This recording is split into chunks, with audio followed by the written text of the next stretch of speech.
Assalamualaikum murid-murid. Bertemu lagi kita dalam Bahasa Melayu tahun 4. Hari ini kita akan belajar tajuk tanda baca. Ya murid-murid, adakah anda tahu apa itu tanda baca?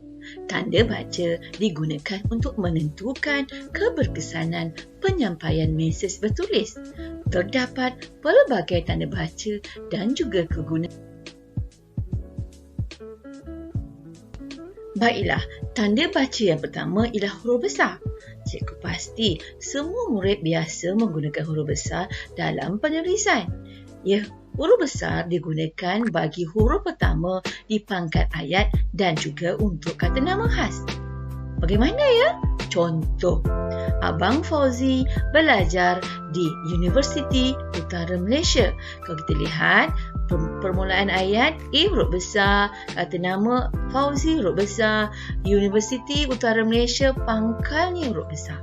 Dan yang kedua, contoh, Cikgu Sufian mengajar matematik di kelas 4 dinamik.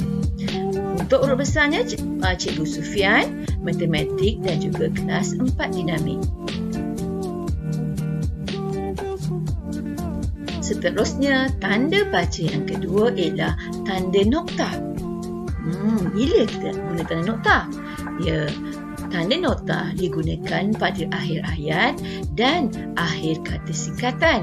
Contoh, ayat yang pertama, jangan bermain di tepi sungai itu. Nampak tak tanda nokta di akhir ayat? Selepas itu ada tanda nokta. Dan kedua, adik Leka mendengar cerita nenek dan tanda nokta selepas nenek.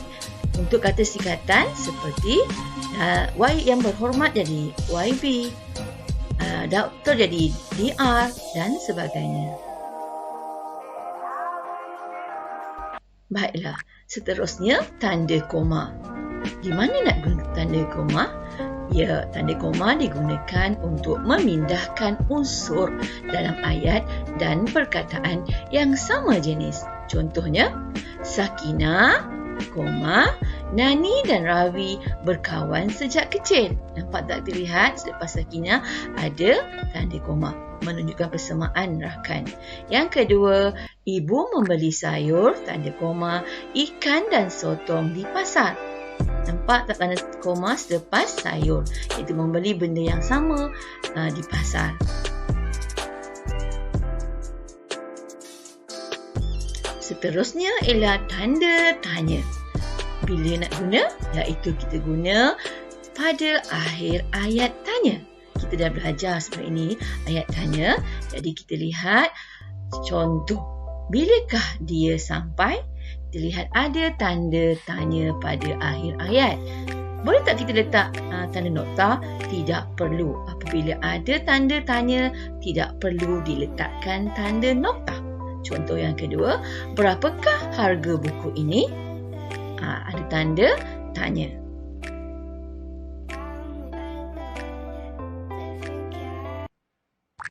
Baiklah murid-murid, kini tibalah masa untuk kita melengkapkan modul. Cikgu pasti semua sudah melihat modul untuk dibuat pada hari ini. Okey, baiklah. Arahan, tulis petikan di bawah ini semula dengan ejaan, tanda baca dan penggunaan imbuhan yang betul. Cikgu bagi contoh untuk perenggan pertama, seruling merupakan sejenis alat muzik yang dikenal di negara China. Alat muzik ini berada dalam kategori alat tiup. Okey, jadi ada beberapa kesalahan tanda baca. Okey, kalau kita lihat yang pertama, huruf besar memang ada pada perkataan seruling pada awal ayat, merupakan sejenis alat muzik yang terkenal. Kalau dikenal, kita tukarkan pada terkenal. Dan seterusnya, di negara China adalah huruf besar kerana merupakan kata nama khas untuk negara. Dan kita letak titik pada akhir ayat itu. Jadi ada 3 kesalahan tanda baca di situ dan juga ejaan yang kita betulkan. Yang ayat kedua, alat muzik ini berada dalam kategori alat tiupan.